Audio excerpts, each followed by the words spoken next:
Dear viewers, HPL classes के माध्यम से आपको जो ये वीडियो दिखाया जा रहा है वह क्लास 5 से लेकर के क्लास 12 तक के बच्चों के लिए लाभकारी है, लाभदायक है, यूजफुल है। इसमें जो सेंटेंस लिया जा रहा है उसको इंट्रोगेटिव सेंटेंस कहते हैं और यह WHO सेंटेंस के नाम से ज़्यादा पॉपुलर है। और ग्रामर में जब भी हम ट्रांसलेशन बनाते हैं या स्पोकन करते हैं तो इस सेंटेंस का एक बहुत बड़ा मायने रखता है ना। अधिकांशतः मिस्टेक इसमें हमारे स्टूडेंट्स कर देते हैं क्योंकि उनको इसका रूल्स रेगुलेशन मालूम नहीं होता है। इसलिए स्पेशल रूप से ऐसे विद्यार्थियों के लिए ये टाइम एंड टेंस का क्लास दिया जा रहा है और आशा कर रहे हैं कि आप लोग इसको देखेंगे और पसंद करेंगे। सबसे पहले हम प्रेजेंट इंडेफिनिट टेंस के टेंस के रूल्स और रेगुलेशन को जानते हैं, पहचानते हैं। पहले पहचानेंगे कि यह जो सेंटेंस है क्या इंट्रोगेटिव सेंटेंस का है कि नहीं है। तो आइए इसको पहचानने का नियम लिखते हैं। तो हिंदी वाक्य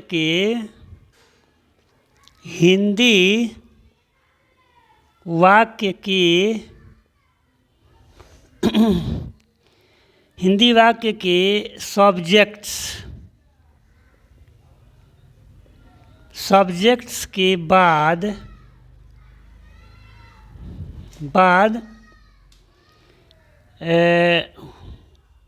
व्हाट क्या, क्यों,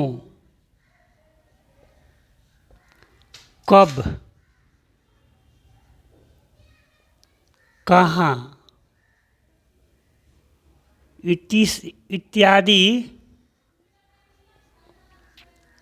इत्यादि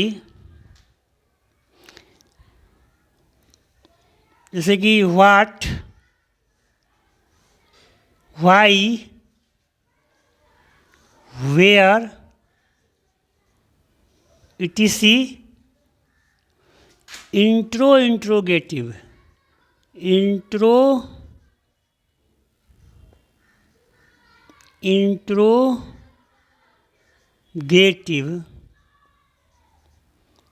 प्रोनाउंस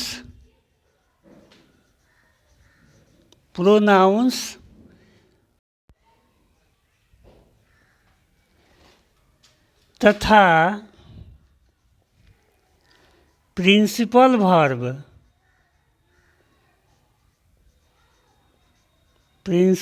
वर्ब के अंत में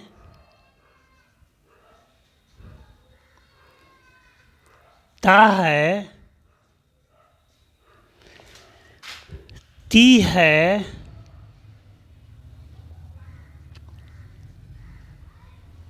ते हैं, ता हूँ,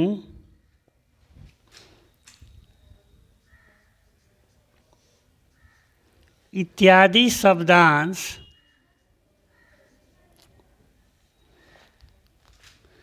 आते हैं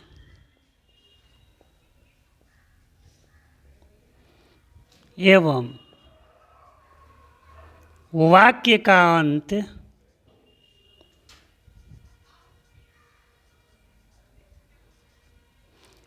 क्वेश्चन मार्क से होता है तो ऐसे वाक्यों को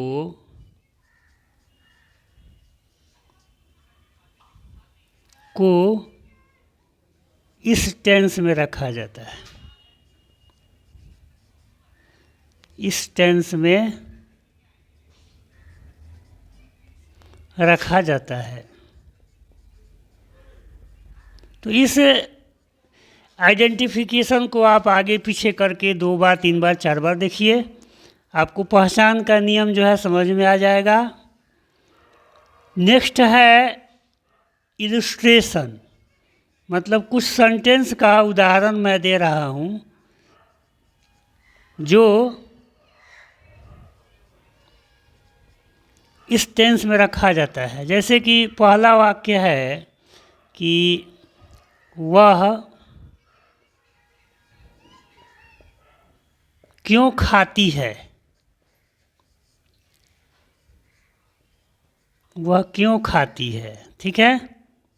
दूसरा है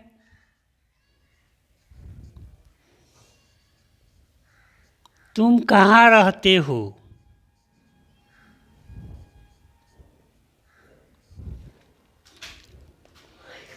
नेक्स्ट है उसका भाई क्या करता है, उसका भाई क्या करता है।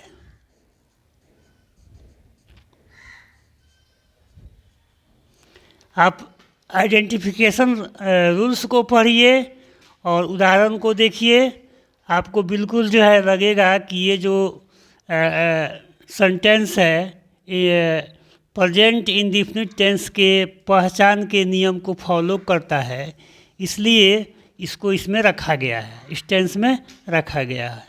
अब हम लोग चलते हैं पास्ट इंडेफिनिट टेंस को, इसको पास्ट सिंपल टेंस भी कहा जाता है। आइडेंटिफिकेशन हम लोग देखते हैं, इसका पहचान क्या होता है ये आप लोग देख सकते हैं क्या होता है। तो इसका पहचान में हम लोग लिखेंगे हिंदी वाक्य, हिंदी वाक्य के सब्जेक्ट के बाद क्या मतलब व्हाट, क्यों मतलब व्हाई, कहाँ मतलब वेयर, है ना, इत्यादि इंट्रोगेटिव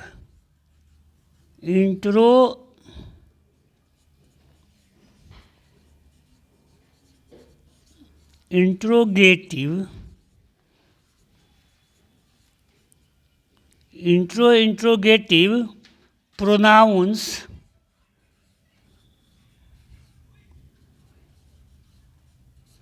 का प्रयोग हुआ होता है।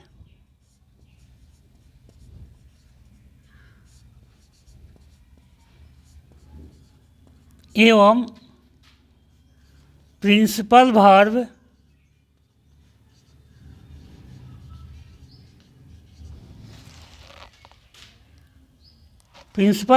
के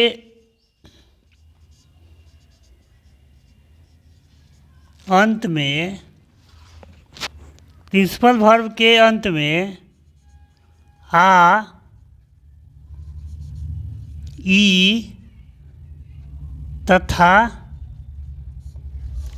ए शब्दांश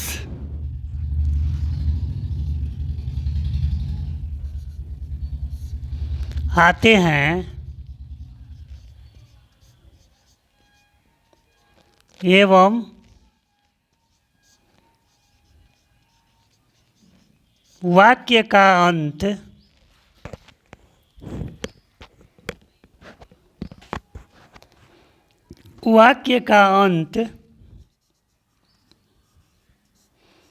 क्वेश्चन मार्क से होता है।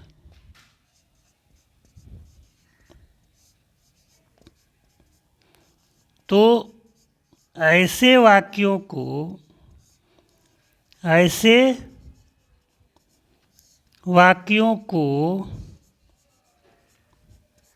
इस टेंस में रखा जाता है।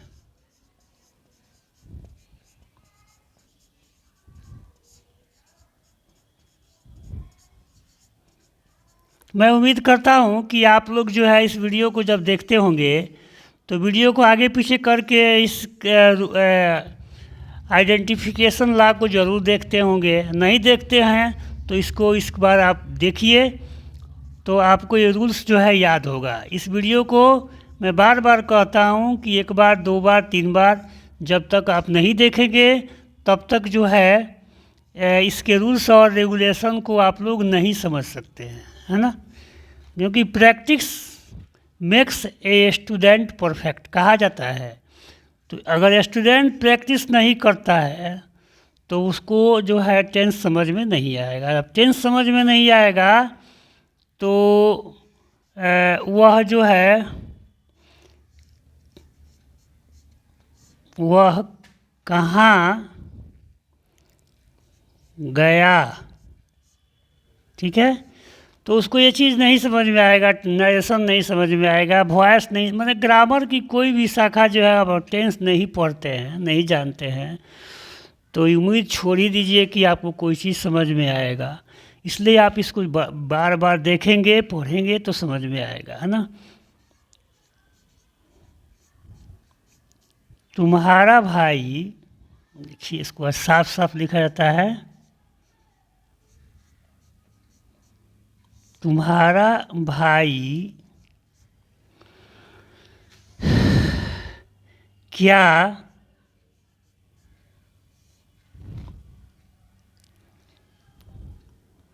क्या लिखा,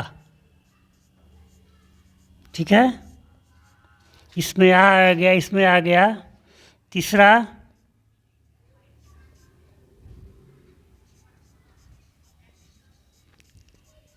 हम लोग कहाँ गए। तो इस तरह का वाक्य जो है हम देख रहे हैं हमारे आइडेंटिफिकेशन रूल्स के अनुसार है। तो ये इंट्रोगेटिव सेंटेंस है और पास्ट इंडेफिनिट टेंस का है। वीडियो को आप आगे पीछे करके देखिए, समझिए, ये आपका काम है, मैं अपना काम कर रहा हूँ।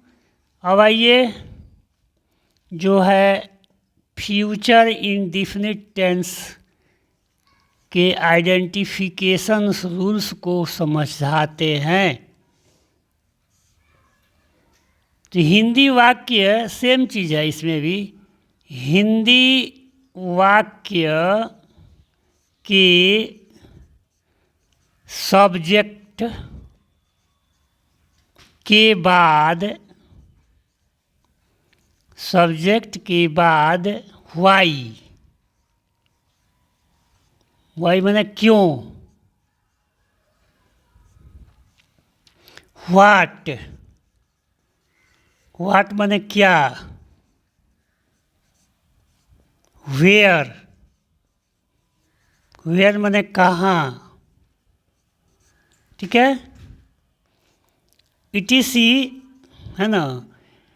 इंट्रोगेटिव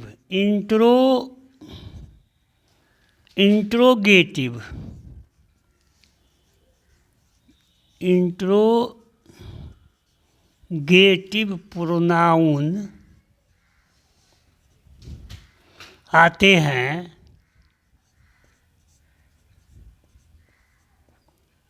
तथा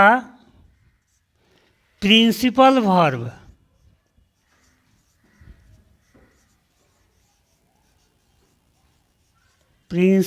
वर्ब के अंत में गा, गे, गी इत्यादि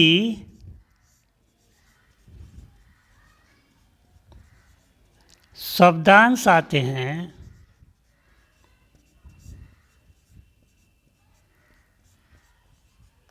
एवं वाक्य का अंत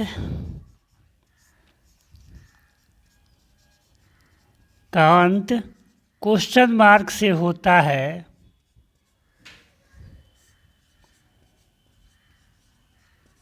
तो ऐसे वाक्यों को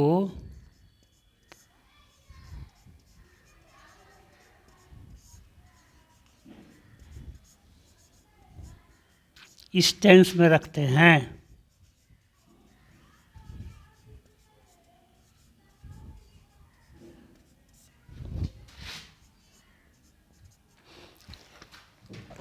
तो आइडेंटिफिकेशन रूल्स जो है आपको दिया गया, इसको देखिए आप और समझिए कि जो इलस्ट्रेशन में जो आपको वाक्य दिया गया है उसे टैली करता है कि नहीं।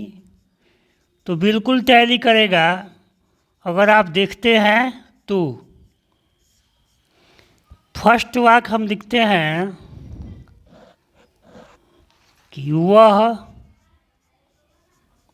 क्यों वहाँ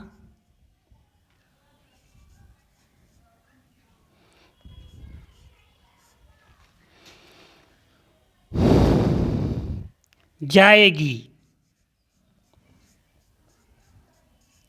ये वाक्य हुआ। दूसरा वाक्य है हिमांशु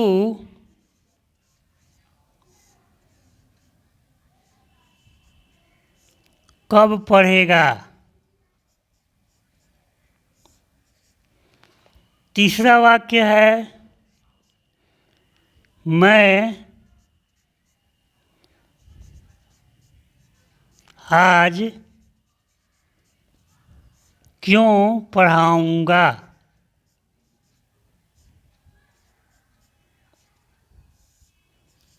तो इस प्रकार से आप लोग देख रहे हैं कि जो ये तीनों सेंटेंस का लिखा गया आइडेंटिफिकेशन इलस्ट्रेशन, जब तक उसको आप लोग नहीं देखेंगे, वीडियो को आगे पीछे करके आप नहीं देखेंगे, तब तक आप लोगों को समझ में नहीं आएगा। इसलिए आपसे जो रिक्वेस्ट है, निवेदन है, उस चीज़ को आप लोग गंभीरता से लें और इस चीज़ को पढ़ें।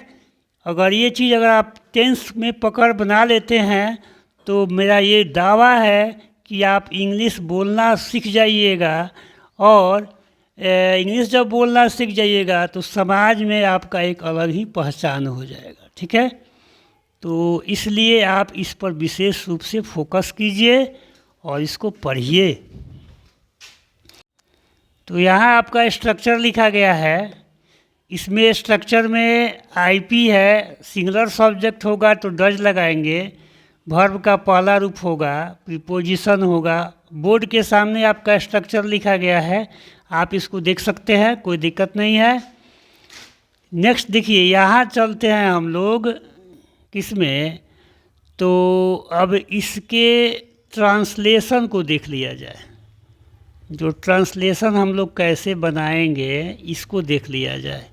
तो ये इसका जो ट्रांसलेशन बनेगा, फर्स्ट जो है आपका कह रहा है कि वह क्यों खाती है। ठीक है, तो पहले क्यों लिखेंगे, तो वाई। सब्जेक्ट सिंगुलर सब्जेक्ट है तो यहाँ डज लगाएंगे, वाई डज। वह लगाएंगे, वह का ट्रांसलेशन सी होता है, वाई डज सी। और खाना क्या होता है, इट, क्वेश्चन मार्क। अगर वाक्य में प्रीपोजिशन होगा तो लगाएंगे, नहीं होगा तो नहीं लगाएंगे। ठीक है, अब चलते हैं आगे की ओर, दूसरा सेंटेंस पर चलते हैं। तो दूसरा सेंटेंस क्या है जी हमारा, तुम कहाँ रहते हो। तो दूसरा सेंटेंस बनाते हैं। यहाँ देखिए कहाँ लिखते हैं, कहाँ का वर्ड होता है इंग्लिश वर्ड वेयर। फिर तुम है तो ये आपका जो है प्लूरल सब्जेक्ट है तो डू लगाएंगे, वेयर डू यू। रहना का क्या होता है, लिव, तो वेयर डू यू लिव हो गया। इसके बाद तीसरा जो सेंटेंस है, उसका भाई क्या करता है। तो तीसरा जो सेंटेंस है इसको यहाँ बना देते हैं। तो पहले क्या लिखते हैं, तो व्हाट। डज लगाएंगे क्योंकि ये उसका जो भाई है ये इस पैटर्न से बनेगा। तो व्हाट डज योर ब्रदर। और डू भी लगा सकते हैं। डू ही लगा दीजिए, what does your brother do, है ना, तो उसका भाई क्या करता है। इस तरह से ये सेंटेंस जो हुआ पूरा हो गया। अब हम लोग जो है पास्ट इंडेफिनिट टेंस का जो स्ट्रक्चर है उसको देखते हैं। आइए इसके स्ट्रक्चर को देखते हैं कि क्या स्ट्रक्चर है। स्ट्रक्चर को ही हम लोग पैटर्न बोलते हैं, लिख लेते हैं, ठीक है। अब इसके स्ट्रक्चर को हम यहाँ लिख रहे हैं, इसको इरेज करके। इसमें देखिए पास्ट इंडेफिनिट टेंस में WHO सेंटेंस के लिए एक ही स्ट्रक्चर होता है, ठीक है। तो एक ही स्ट्रक्चर से सारे सब्जेक्ट के ट्रांसलेशन को बनाया जाता है। तो आइए अब ट्रांसलेशन देखते हैं, अनुवाद देख लेते हैं। तो फर्स्ट वाक सेंटेंस है वह कहाँ गया, तो पहले लिखेंगे वेयर, ठीक है। डिड लगाएंगे, वेयर डिड, ठीक है। वह का इंग्लिश ही होता है, वेयर डिड ही, और जाना का होता है गो। ध्यान रखिएगा जब यहाँ डिड लग जाएगा तो वेंट कहीं मत लगाइएगा, नहीं तो गलत हो जाएगा। दूसरा वाक्य है तुम्हारा भाई क्या लिखा, तो व्हाट, फिर डिड लगाएंगे, what did your brother right. अब बहुत से बच्चे यहाँ मिस्टेक करते हैं, राइट के बदले में रिटर्न लिख देते हैं, रोट लिख देते हैं, तो गलत हो जाता है, ठीक है। तो इस चीज़ को ध्यान में रखना है और वीडियो को बार बार देखते रहना है, ठीक है। तभी जाकर कि ये सही होगा, अशुद्धियाँ नहीं होगी। अशुद्धियों से अगर बचना है तो वीडियो को देखें, रूल्स को समझें।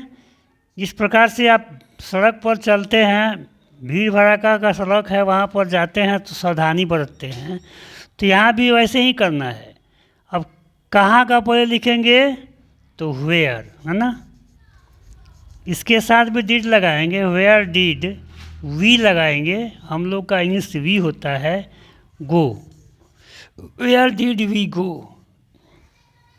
तो ये हमारा जो हुआ पास्ट इंडेफिनिट का हुआ। अब हम लोग चलते हैं फ्यूचर इंडेफिनिट टेंस के स्ट्रक्चर को जानेंगे। आइए देखते हैं फ्यूचर। तो इसका स्ट्रक्चर, फ्यूचर इंडेफिनिट टेंस का स्ट्रक्चर आपको सामने लिखा गया। एक पहला ये है, दूसरा ये है, इसको आप देखिएगा वीडियो को आगे पीछे करके ट्रांसलेशन। तो पहले हम क्यों को लिखेंगे, वाई, उसके बाद विल लगाएंगे, वाई विल, है ना, फिर लिखेंगे सी, वाई विल सी, है ना, फिर लिखेंगे गो देयर, गो देयर, तो वह वहाँ क्यों जाएगी, इसका हो गया। दूसरा वाक्य है हिमांशु कब पढ़ेगा, है ना, तो ये हिमांशु के ऊपर निर्भर करता है कब पढ़ेगा। सेकंड वाक्य है कब पढ़ेगा, है ना, तो व्हेन, इसके साथ भी विल लगाएंगे क्योंकि रेस्ट सब्जेक्ट है। व्हेन विल, हिमांशु में एच हमेशा कैपिटल से रहेगा क्योंकि ये प्रॉपर नाउन है। व्हेन विल हिमांशु पढ़ेगा, तो रीड हो गया। मैं आज क्यों पढ़ाऊँगा, तीसरा सेंटेंस है कि मैं आज क्यों पढ़ाऊँगा, तो यहाँ होगा पहले क्यों का वाई, है ना, मैं है तो शैल लगाएंगे, वाई शैल, है ना, फिर आई, फिर लिखेंगे टीच, पढ़ाना का इंग्लिश टीच होता है, why shall I teach today, मैं आज क्यों पढ़ाऊँगा। तो इस तरह से डियर स्टूडेंट्स, आप जो आज का टेंस पढ़े हैं वह किस सेंटेंस का है, तो इंट्रोगेटिव सेंटेंस है, जो कि बहुत ही जो है क्लिष्ट होता है, और इसके रूल्स को अगर हम नहीं अच्छा से समझते हैं तो यह सेंटेंस जो है बोलने में बहुत दिक्कत करता है। डू के बदले में डज लगा देंगे, है ना। तो रूल्स जो है जानना बहुत ज़रूरी है। जानने के लिए आप इस वीडियो को देखिए और अपने मित्रों को भी दिखाइए। अगर वीडियो अच्छा लगता है तो मुझे सपोर्ट करिए और सब्सक्राइब कीजिए। और साथ ही साथ एक और आप लोगों से मुझे कहना है कि स्टडी बहुत ही ज़रूरी होता है लाइफ के लिए। चाहे आप किस भी फील्ड में हो, प्लेयर्स बनना चाहते हो, डॉक्टर बनना चाहते हो, इंजीनियर बनना चाहते हो, कोई भी काम, अगर कोई भी जॉब अगर आपको महारत लेना है उसमें, तो इंग्लिश ग्रामर, स्पोकन और ये जो चीज़ें मैं बता रहा हूँ काफ़ी अहम भूमिका निभाता है। और पहचानेंगे, रूल्स जानेंगे तब ना बोलेंगे, तभी ना पढ़ेंगे शुद्ध शुद्ध, तभी ना लिखेंगे। तो इसलिए मेरा ये कथन है कि आप अपनी बेसिक नॉलेज को, जो टाइम एंड टेंस है, जिसके सहारे हम नरेशन बनाते हैं, टेंस अनुवाद बनाते हैं, नरेशन बनाते हैं, वॉइस पढ़ते हैं, ठीक है, सिंथेसिस पढ़ते हैं, तो ये सारे ग्रामर की अन्य शाखाएँ हैं, ट्रांसफॉर्मेशन ऑफ सेंटेंस बनाते हैं। तो जितने भी जो है ये सब आपके टाइम एंड टेंस से ही गवर्न होता है। तो इसलिए आपको ये चीज़ बताया जा रहा है कि पढ़ाई करते रहिए और आपका जो हॉबी है उसमें भी आप मन लगाइए और अच्छा से कीजिए। भविष्य जो है नए साल में आपका जो है समझा रहा हूँ उसको समझिए और लाइफ में कुछ करके दिखाइए। नया साल जो है आपके लिए मुबारक हो, हैप्पी न्यू ईयर। इसके साथ मैं भी आप लोगों से नेक्स्ट वीडियो शूट करने तक विदा लेना चाहता हूँ। तब तक के लिए आप वीडियो को देखते रहिए और मेरा कोऑपरेट करते रहिए और अपने मित्रों से साझा करते रहिए। और अच्छा लगे वीडियो तो सब्सक्राइब कीजिए। Thank you very much.